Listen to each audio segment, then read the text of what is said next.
Hi, everybody. Welcome. My name is Jacqueline Janik. I'm the preschool coordinator. And tonight with Barry Azzarello, the master teacher at Herbertsville, and Sarah Wright, the OT, we're going to be presenting self-regulation in the preschool classroom.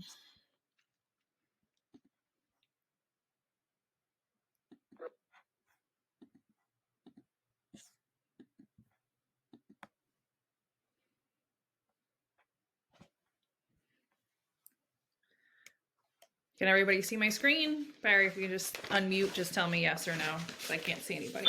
Yep, all good. Great. Hi, I'm sorry. If you could just mute yourself so that we don't have any feedback, that would be great. Thank you so much. Hi, everyone. This regarding preschool only. Yes, this one is just about preschool, self-regulation in preschool. Well, I received a text from you guys from but my youngest is in elementary school though. So am I at the right place right now? So it goes out to the whole district, just so that anybody who maybe has a child and maybe they're not in preschool, they're young, they want to come. So you're welcome to stay. It's about self-regulation. If not, you can sign off and look for the next one that might be more geared towards elementary school. Oh, okay. So I'm not really at the right side right now. No, yes, this is for preschool. Yes, tonight. Preschool. There are a couple of them are just preschool only. I don't understand why I received this text from you, even email. So that's how I logged in. Yeah, Mr. Young, the message goes out to all of the special education parents in the district. So just because, like Ms. Janik said, some people want to, be a part of it and just to listen and so it's totally up to you. There's no commitment. You certainly don't have to attend, but we like to offer everyone the opportunity. Okay. I guess I'll listen. Sure. I'm pretty sure I can learn something new, right? Great. Absolutely. That'd be great. Thank you. All right, everybody. Welcome to self-regulation in preschool. So you may be asking yourself, what exactly is self-regulation? So self-regulation is the ability of children and adults to exert control over their attention, thoughts, and behaviors in order to achieve a goal. Children control their behavior to achieve goals in two ways. One, by inhibiting behaviors that will impede a goal, and two, by performing behaviors that align with the goal. In school, everyday children are required to exert self-regulation if they are to benefit from the learning experiences in the classroom. For example, children must inhibit their desire to continue one activity when it is time to shift to something else. But they must also fully engage their attention in each learning activity as it occurs. So self-regulation is very important in the success of learning. So examples of self-regulation in school might be sitting still, keeping your hands to yourself, taking turns, staying focused, completing that task. And Barry will go over some specific examples in our curriculum that we do. So here are a few slides with some examples of self-regulation. So as you can see, without self-regulation, children have a hard time waiting, sharing materials and toys. They may know the rules, but they can't yet inhibit behaviors like grabbing or pushing. And you might see that with your child, and we see it in school all the time. Students will be up, they're supposed to be sitting on the carpet listening to a story, and they're rolling on the floor, and we might bring them back. But the minute they see somebody else doing that, they're the first ones to call them out. They're not paying attention, or they're rolling around, or they hit somebody. And they may be the ones who do some hitting sometimes too. So they know those rules. They just don't have the regulation yet to do it themselves. So with self-regulation, children can take turns, share materials, and wait for their turn. They can use strategies like asking for something when they want to play or playing with something else while they wait.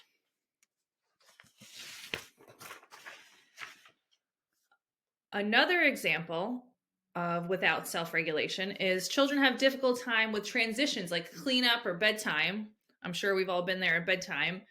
They have to end something fun that they're doing, maybe taking a bath or playing, and doing something they don't want to do, going to bed.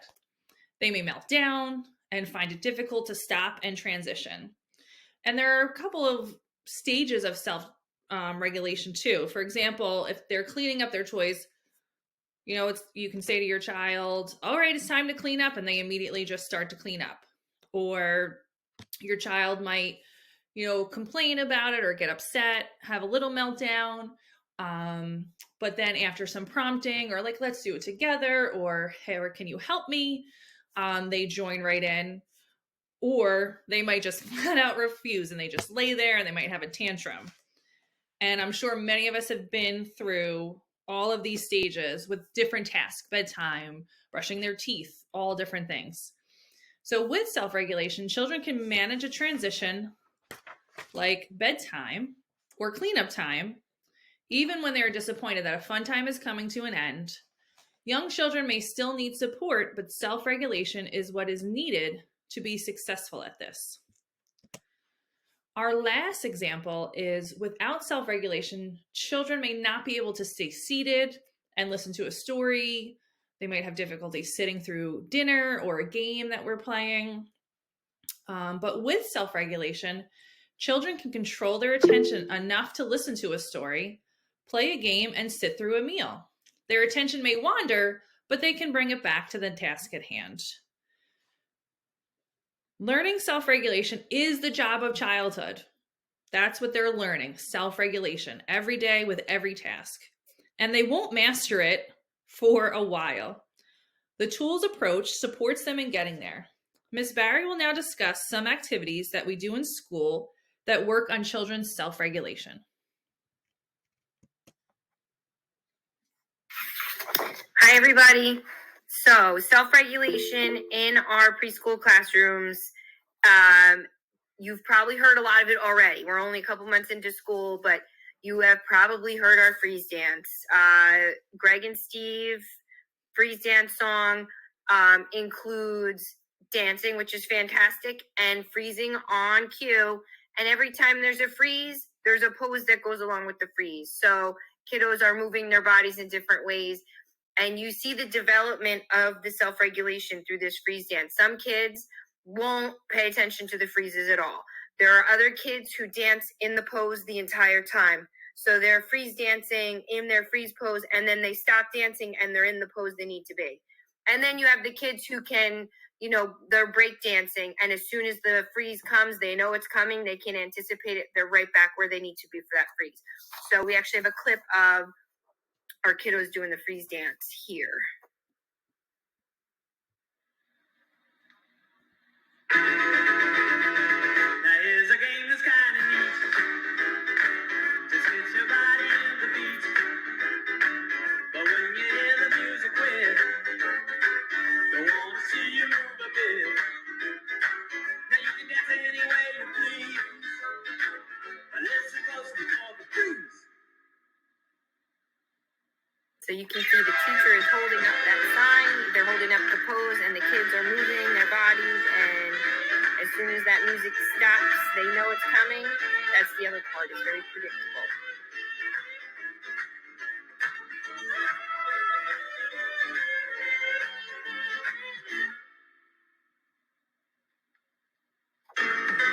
Now you can hop, you can bop, you can flip, you can flop, you can rock and roll styles. And you can bump and you can hustle, but don't ever move a muscle when you hear the music coming through the breeze.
And you'll notice as you could see some of those poses, they start off pretty basic where, there's a hands up or there's a hands out or they're doing an airplane.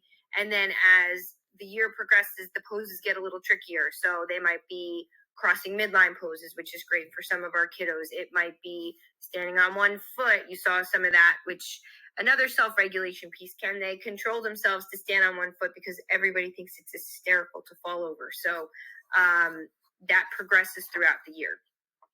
Another activity that we use a lot is called pattern movement.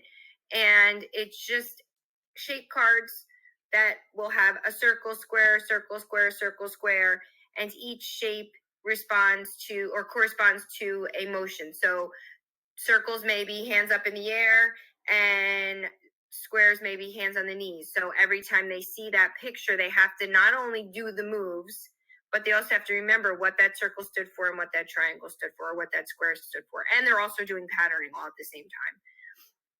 And then you'll see those two pictures are play plans. You've probably seen them already come home.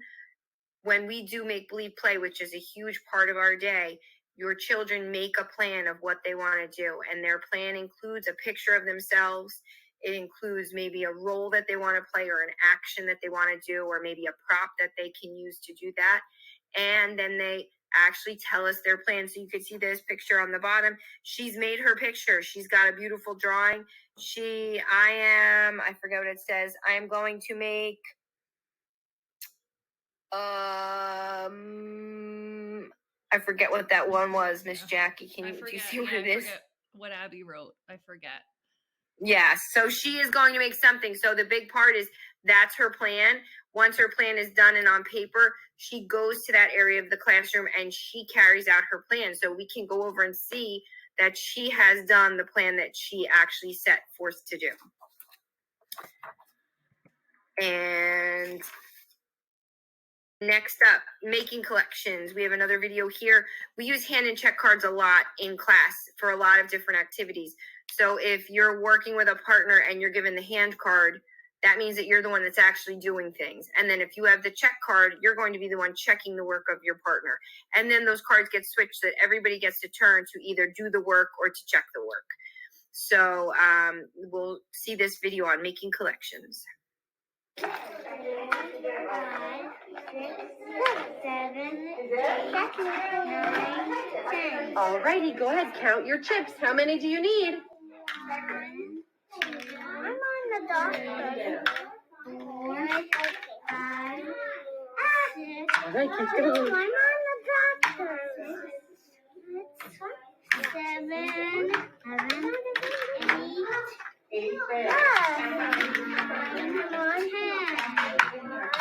Alright. What do you say to Bowen? Mom. Alright, go ahead, Bo. Check his work. See if you got it right.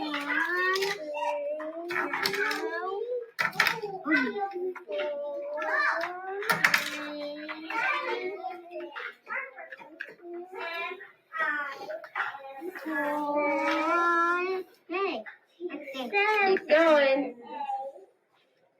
All you need is 4 more minutes. Or 5 more minutes. You're right, Eden.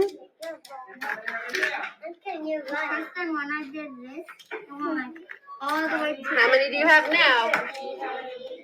3 more. Keep counting. How many more do you need? That's mine.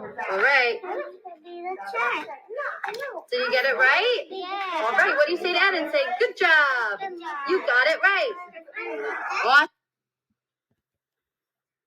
So using activities like that, kiddos can be partnered up. It doesn't matter the ability of the child. Everybody has a job, everybody has a role, and they all can participate in the activities together. Buddy reading. So buddy reading, we pair up kiddos again, they work with a partner.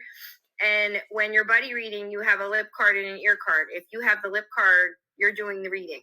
And if you have the ear card, you're doing the listening. So a student will read a book to their partner. Their partner's the listener while they have the ear card, and then they swap their cards again. So each of them gets a turn, but they have a visual reminder of what their job is. And the tree that you see on your screen is the songs we know and finger plays trays. So these are used throughout the day. They could be used at any time when there's a transition, when they're moving to a different activity. Maybe they have to wait. Those are great little songs and finger plays. You might hear, open, shut them, give a little clap, clap, clap. They're quick. They are just to refocus everybody's attention when that has to happen during the day. All right, next up, we're going to talk about Story Lab. Story Lab is a small group activity that happens daily in classrooms. A teacher will pick out a story. We have different story labs throughout the year. We talk about active listening. So what's your favorite part of the story? We'll talk about character empathy. How did that character feel? How did you feel? How would you feel if you were like that character? We talk about vocabulary, all of these different activities throughout the year. And you'll see the picture there on the left-hand side, actually in the center of your screen, sorry. There's a card the teacher is holding. So every one of our story labs has a card that corresponds with it, with a picture on it. So the kiddos can look at that card and remember while the story is being read what they're supposed to be listening for. Are we listening for a certain word? Are we listening to talk about the sequence of the story? Are we listening just to what our favorite part of the story is? So those mediator cards are a big help during a story lab. Do What I Do is another attention focusing as needed throughout the day. So that's a simple touch your nose, touch your head, touch your nose, touch your head. And those are all paired with a physical and a verbal. So the kiddos are not only saying it, they're hearing other people say it, and they're physically doing an activity. And again, it's just a refocusing piece when the kids need it. Remember and replicate is, you'll see that top picture with the Play-Doh. Those are our Play-Doh mats. We use Play-Doh throughout the day in tools. We use it a lot, but this is a way to have children copy shapes and use their working memory. So you may hear at home pancakes, snakes, and balls. So we use those 3 shapes throughout the activity. And when they're not supposed to be touching their Play-Doh, there's a dot on that mat, and that's where their Play-Doh stays, so that no one is touching the Play-Doh. And again, hand and check cards come into play here, because as the teacher's demonstrating, she has the hand card, and that means that she's the one touching the Play-Doh and nobody else is. And we have class rules. All of our classes at the very beginning of the year created rules together. They are simple. There's not many of them, but the kids had a part in making those rules, so they had ownership of those rules, to use those rules throughout the years. And it's a lot of, looking, quiet hands, having listening ears, things like that. And our share the news mediator cards. So that's the top picture there. We do share the news during opening group, and we just talk about things that have happened. So on a Monday, it might be share with your partner, what did you do over the weekend? So that mediator card shows the kids what they need to do. So that first part is they need to find a partner. You need to find somebody to talk to, and then listening to the topic so you know what we're going to talk about. And again, if this is necessary, we can use those hand and check cards here too, or lips and ears cards, so that kids know what their role is during that activity. And you'll see that picture in the center of your screen is a classroom doing share the news. They're sitting foot to foot with their partner, and they're having their conversation.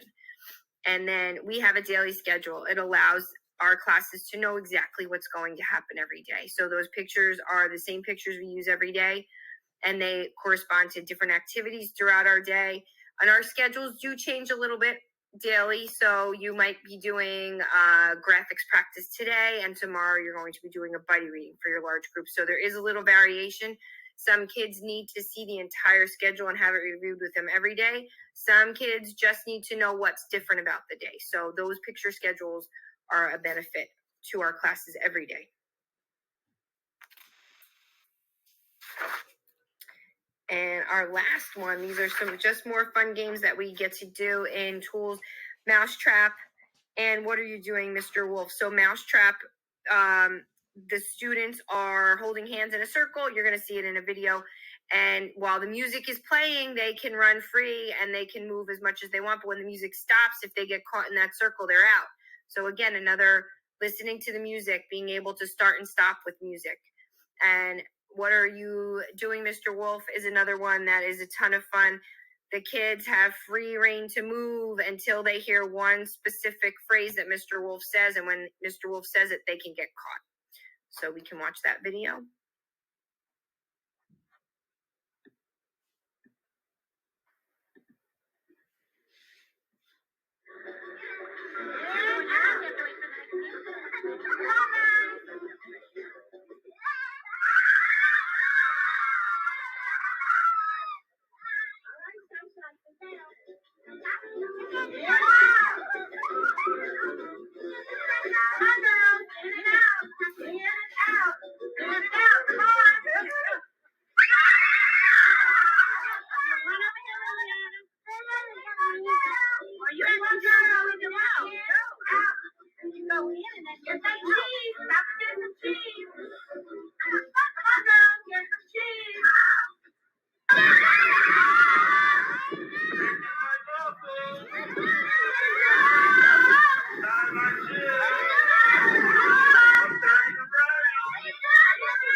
Okay, and the last strategy I'm going to talk about is pretend transitions. So this is a fun one, and our pretend transitions correlate to our unit. So I was walking down the hall with a class yesterday, and just to, think of a class of 15 preschoolers, 3 to 5 year old kiddos, and you want to get from point A to point B and stay together and some sort of organization.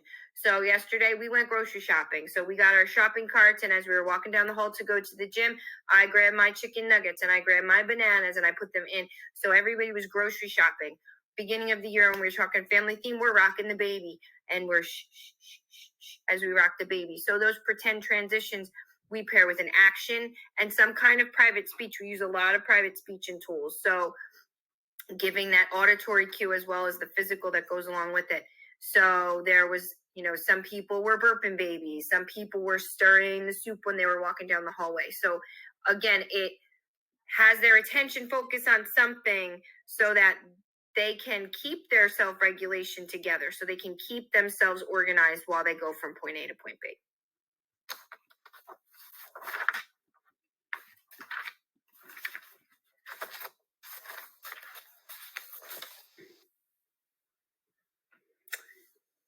Okay, hi everyone. I'm Sarah White. I'm one of the occupational therapists in the district.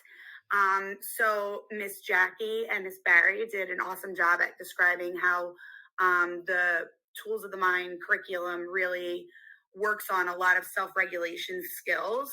And I'm going to be talking about how we use a program called the Zones of Regulation as a framework to explicitly teach our students how to better self-regulate themselves. Okay, you can click it. Okay, so here's just, I hope the sound works, but here's a quick video that I just feel like really summarizes the zones of regulation very nicely. And then I'll talk about how we use that in the preschool program. Blue, green, yellow, and red. These are the colors used to help students at Marie Sharp recognize and regulate their actions. It's based on just 4 zones, and so it simplifies the emotions that we experience, the whole range of emotions that we experience, and identifies just 4 major ones. And so we're looking at the sadness in the blue zone, we're looking at happiness in the green zone. Yellow zone is where you're starting to feel agitated or frustrated, and of course the red zone would then be zone where people are angry and where their emotions is very elevated. And then what we're looking for eventually is to build a toolbox. So when you're in a zone which is expected or unexpected, that you have some tools in your toolbox to bring you back down to a more manageable zone. It's called the Zones of Regulation program, and by giving students these tools, it will not only reduce negative behavior, but also aid in preventing bullying. It is a bullying prevention program because we are teaching healthy relationships, healthy eating. Just maintaining that healthy disposition fosters an environment, a nurturing environment where it's easy to learn. It's pretty concrete, and if I say, okay, now we all need to be in the green zone, they're learning what that is so that they're focused and ready to learn. Marie Sharp started integrating this program in October, and while it was offered to only a select number of students at first, it quickly expanded. We started actually with focusing on our most vulnerable kids that had behavioral issues in the classroom, and that seemed to work with those students. But when they went back into the classroom, they knew all the vocabulary and the language behind the zones, and the other kids in the classroom didn't know the language, so they weren't kind of able to support those kids further, right? So we decided as a staff that we should go into the classrooms and teach this to the entire class, because I'm a big believer in whatever works for your most vulnerable students is going to work for all of your students. I have seen, it's going, and they can recognize zones. And if I say, I'm in the yellow zone or I'm in the green zone, then they can, I think it's just really concrete, and it gives them something that they can base themselves on. Today's students, like Miss Fennell's grade 3 class, learn their zones of regulations inside and outside of the classroom all school year. If we do it all year, then the kids, it becomes part of their being. It becomes part of their practice. And so practicing every day just allows them to expect that every day. They expect that sort of behavior from everybody. It's just not hit one time. It's expected behavior throughout the school. And so every day they know what to expect. Sometimes you have to teach stuff 50 times before they get it. So one shot deal in one day, but this is over and over again. So it just sort of becomes a habit. I get on the announcements and ask the students, the staff member that's up on the board, what zone are they in? And so kids are going to the board. They're quite excited about it. Go to the board, figure that out, and they come down and tell me. I put a little bit of a reward in it for the first couple that come down to the office, but now kids are just talking to me just because they want to let me know they know which zone that the staff member is in. And the program is only getting bigger.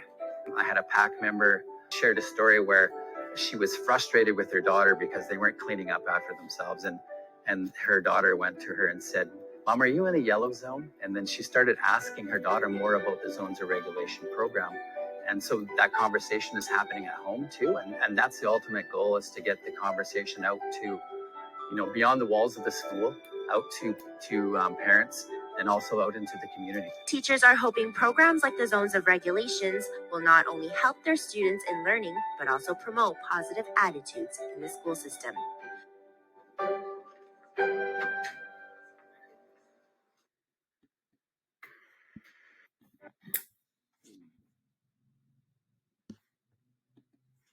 You can go next. Yeah. Okay. So, as you can see, it's a very concrete way to teach self-regulation.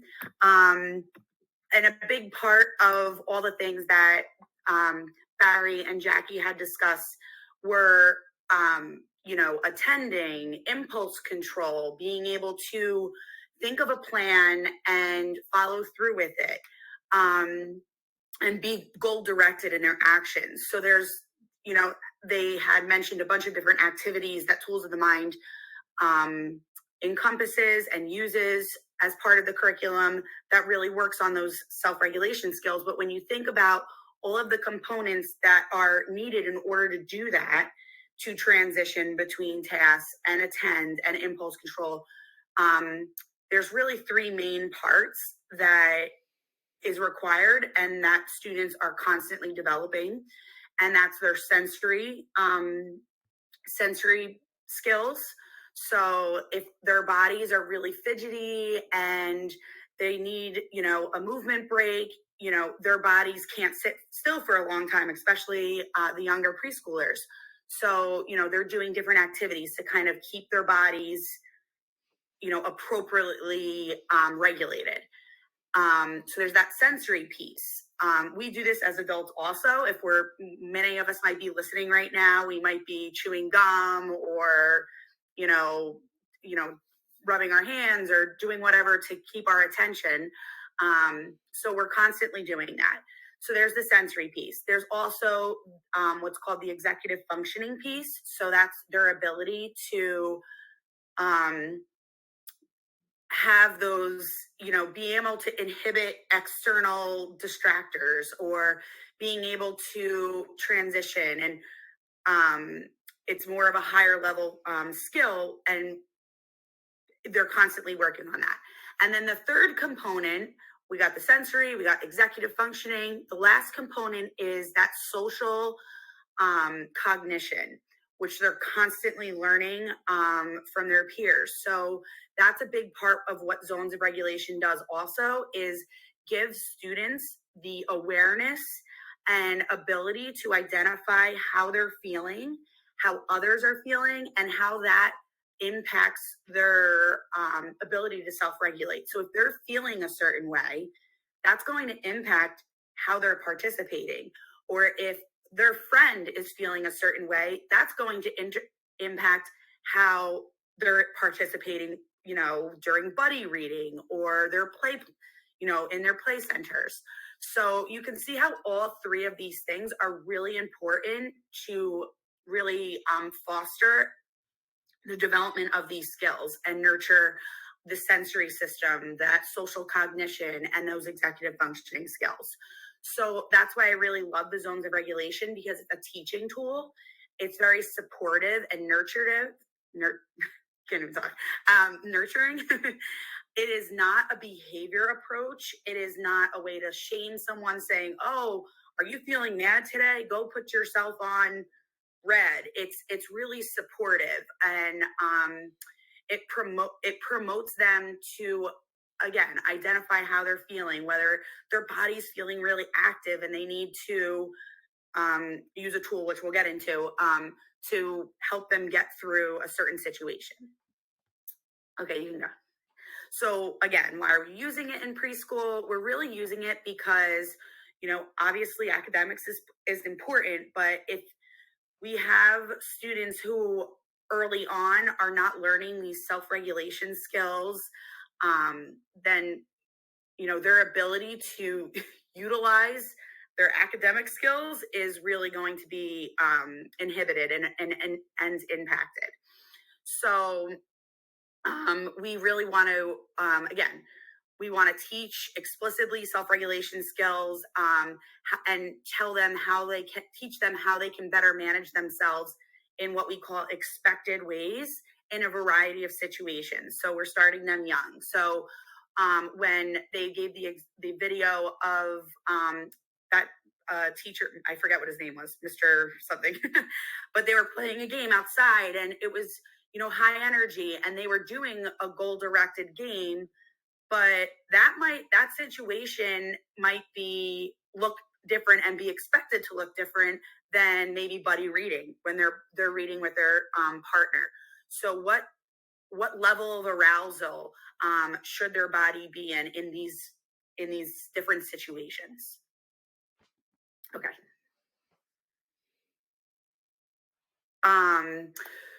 So again, it teaches the students, at this point, we're teaching students how to identify their feelings and what I call their level of alertness. So it's not just, oh, I'm feeling happy. It's also identifying, their energy level. And again, like I gave that example with that activity with the teacher outside, the level of alertness. So are they high energy? Are they low energy? Or are they in the just right energy level for that task? It teaches them effective tools and when and how to use the tools. It teaches them,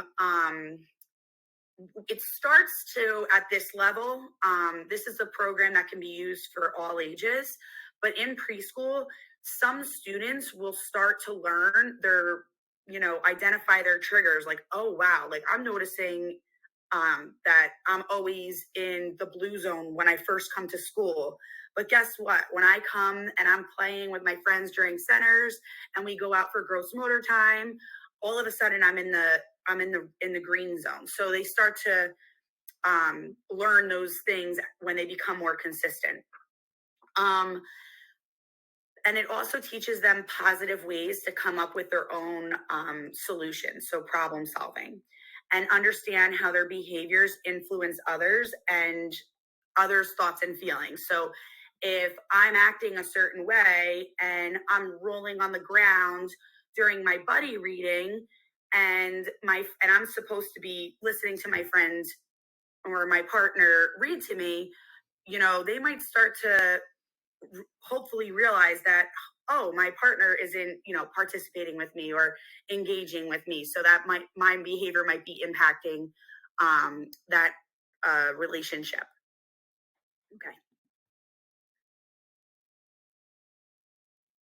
Okay, so like the video had stated, it's very concrete. So the blue zone is typically you're like low energy, or they're disappointed, they're shy, lonely, bored, tired, sick, sad.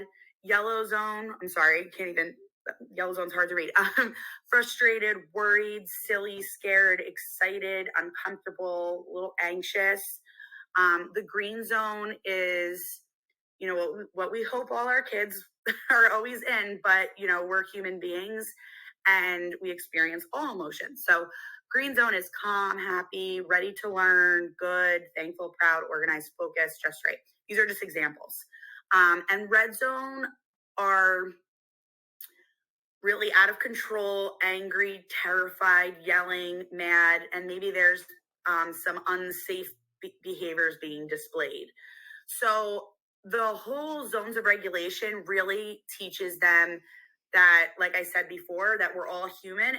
It's normal to experience all of these emotions. It would be very weird if you weren't in the blue zone, if, something really sad happened to someone, or you weren't in the blue zone when you had 2 hours of sleep or you're overtired. That would be strange.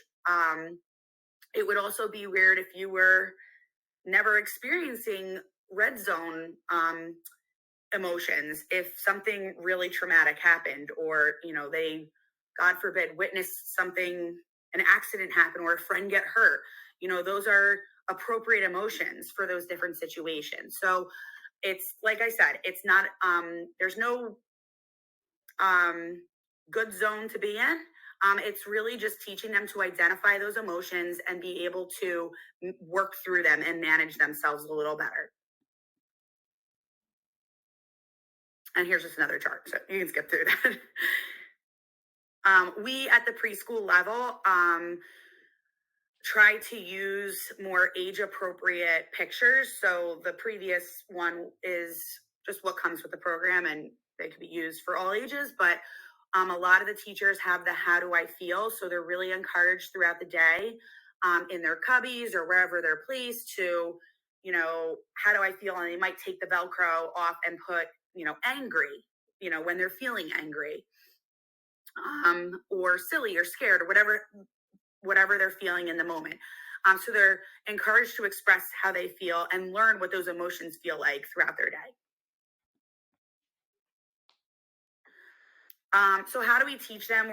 Like I said, we are teaching them the colors and the emotions, increasing their emotional vocabulary.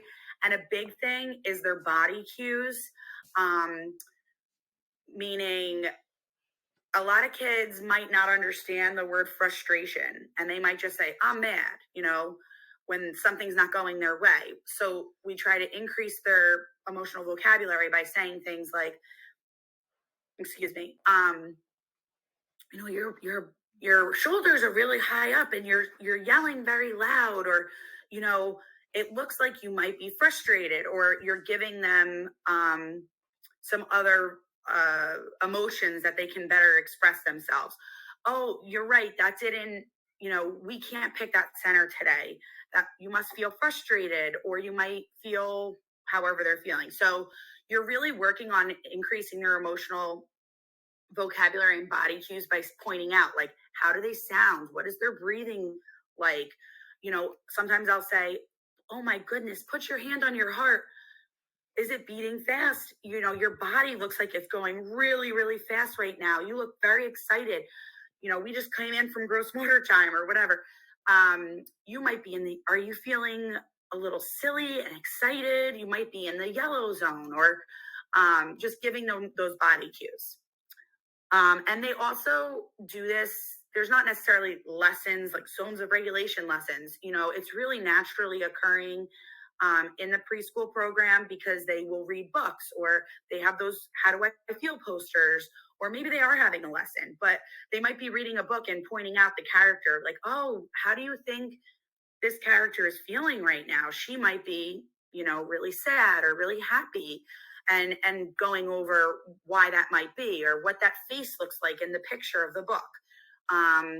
So again, increasing that awareness.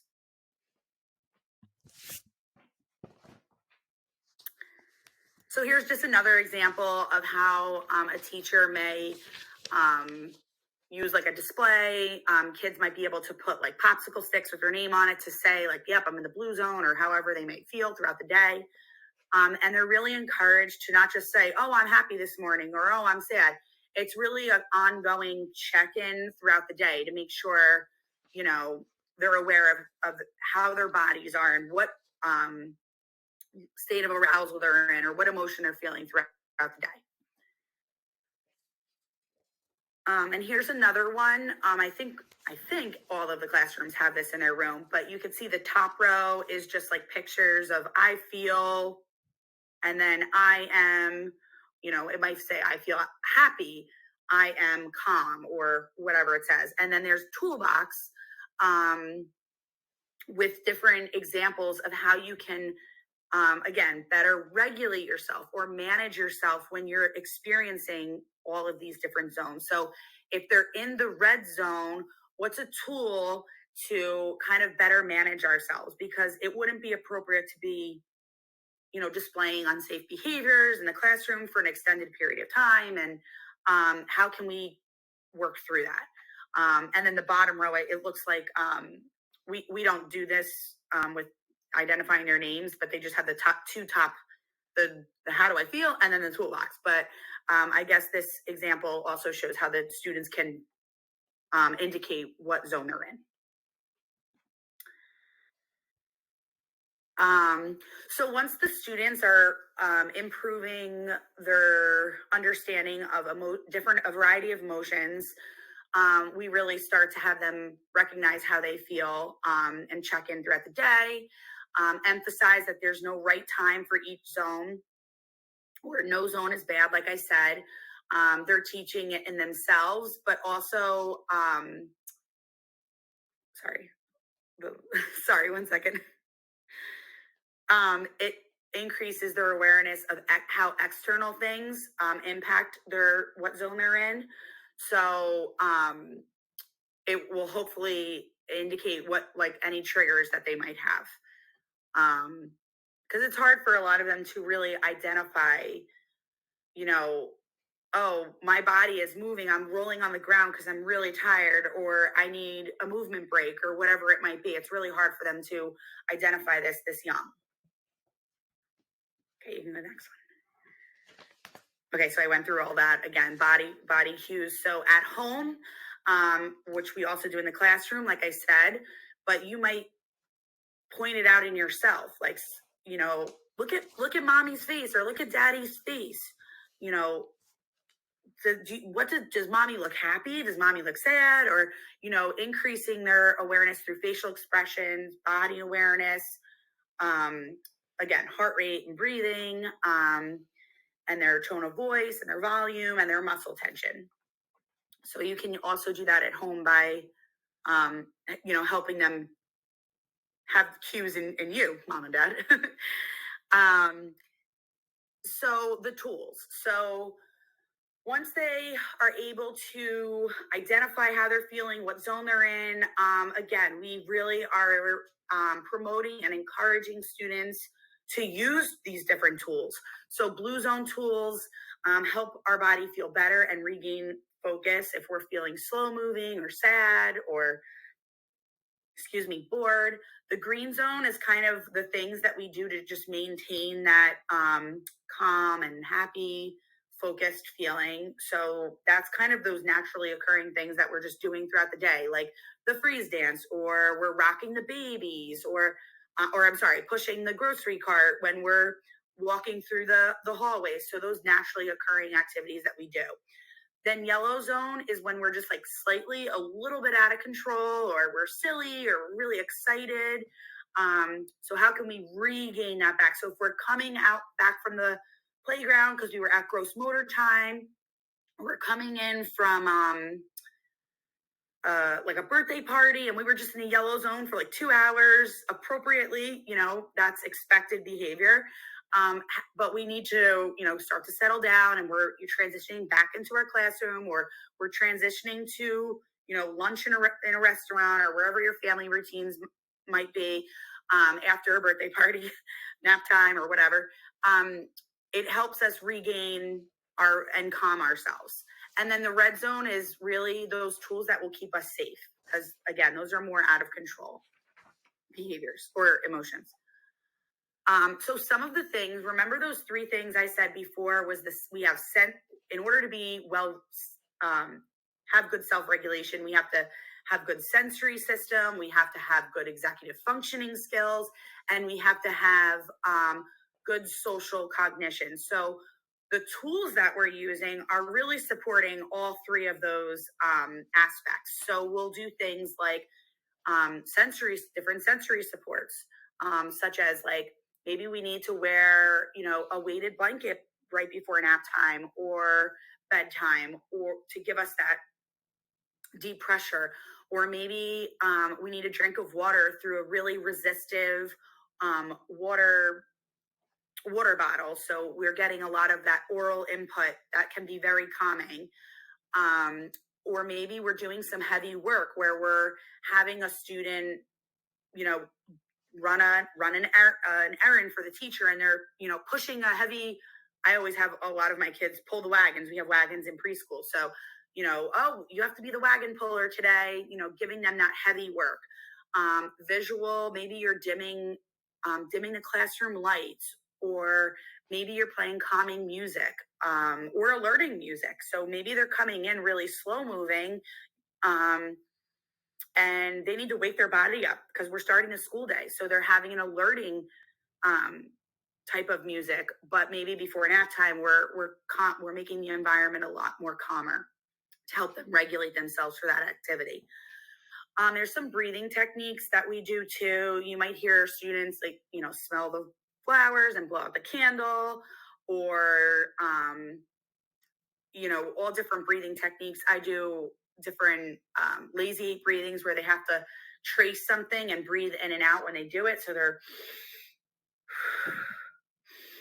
because sometimes when you tell a kid to take a deep breath, they're like hyperventilating. So giving that visual paired with the motor action can be very effective. And then again, those thinking strategies. A lot of my kids really start to understand when I do it consistently, when I teach them big versus little problem.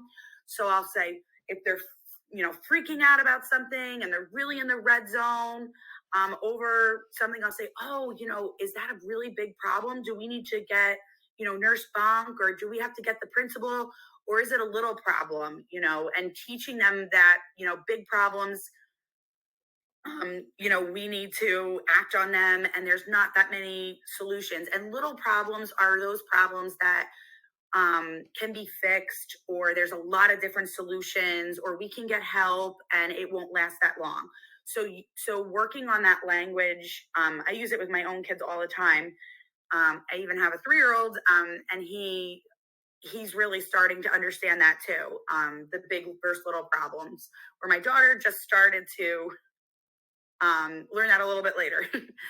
But then a different critics. So if I have a lot of kids that really are presented with something and they want it a certain way, and they're like, they get really frustrated or upset when it doesn't, if they're doing a craft and it's not going their way.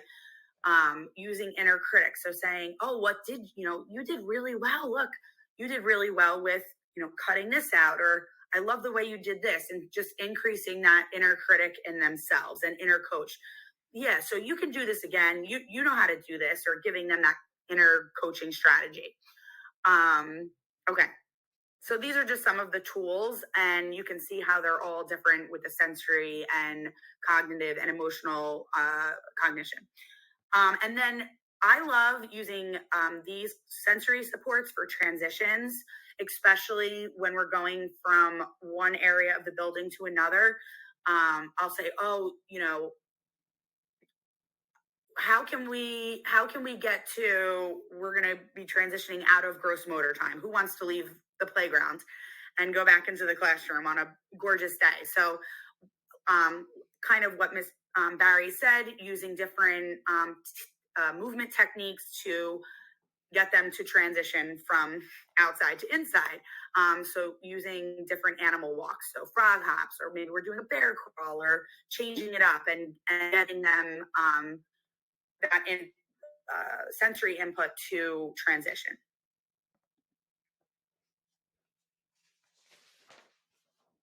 And then some other sensory supports are what, like I said, what you can do to the environment. Maybe a child needs some noise canceling headphones. If they're oversensitive to auditory input, like I said, dim the lighting, or maybe using a fidget toy during opening group or during transitions, where they might have a hard time attending and having good impulse control. So maybe they're given a little fidget toy or a little weighted beanie bag buddy to hold on to, so that they can stay seated and hopefully participate with the group appropriately. I love the mind jar for kids who are in the red zone, or really starting to get out of control. So I'll remove them from the situation, and for the environment to be a little more calming, and we do some breathing. So we shake up the jar, and it resembles our body feels really out of control and all over the place, and the glitter is all over. But when we hold it still and our bodies are calm and we take our deep breaths, all of the glitter settles to the bottom. And hopefully that visual, paired with the breathing, paired with just calming their body so that the glitter can fall down, might help them, manage themselves through red zone behavior or emotion. I'm sorry. Yoga positions, and again, oral motor. Maybe the student just needs a snack, like giving them a snack, something crunchy, or again, resistive to, suck through a water bottle. I love using coffee straws at home. If you're having a child having a meltdown or a really difficult time, if you have some coffee straws from Wawa or whatever, having them drink something and say, I want you to drink this water, through this, and it gives them that increased oral resistance. That can be very calming. Or they can, blow bubbles with it, and it's encouraging the breathing technique. And these are just breathing visuals, again, that I was explaining. You breathe and you trace with your finger to help with the breathing patterns. And then the size of the problem, again, this is just another visual of that big problem versus little problem. This, again, zones of regulation is for all ages, so they might be advanced later on to discuss, huge, big, medium, and all those things. But at preschool, I just say big versus little problem. So what can you do at home? I kind of went through it as I was doing it, but thank you for coming tonight and learning about how we're encouraging self-regulation skills at such a young age and within the program, and practice zones of regulation. Sorry, someone just walked in my room. Practicing the zones and emotional and identifying your emotions and how your body cues are in yourself, just so kids can feel that it's okay. You're not bad for feeling angry. You're not bad for feeling sad. So I try and do that even afterwards. If I'm having a a hard time with my kids, I really do try after the fact to say, mommy was in the red zone. I really needed a break. I needed to take a break and breathe, or I needed some quiet time, and just work really modeling that, how you can use tools and pointing out your emotional, what zone you're in, and help them use the tools, like try them out. Not every tool is going to work, but I mean, it's better than not trying anything. Because you might be pleasantly surprised that something's really working, and they might know that and ask for that. I have a lot of kids that will ask for the tools that they find are effective. Like they'll say, I need my mind jar, or I need my glitter jar. So just, offering them different tools, and point out how you feel after using a tool. So maybe you might say, oh, did those animal walks help you? I love the way you came to bedtime. Tomorrow, what kind of animal walk can we do? We're really encouraging that, for the carryover and consistency. And then remind yourself that, we all learn self-regulation at different developmental times. So be patient and, just try what you can, but they're still 3, 4, and 5 years old. So, it's a learning, it takes steps to get good self-regulation. And here's some different resources, about specifically the zones of regulation. If anybody, they have some great, like, at-home ideas, ideas, and, different activities you could do as far as like what tools might be, helpful in your own home. These are just resources. So thank you guys so much for coming to our workshop on self-regulation. This is being recorded, so it will go up on our website. We'll also post the presentation so you can access all those links. Did anybody have any questions about our presentation?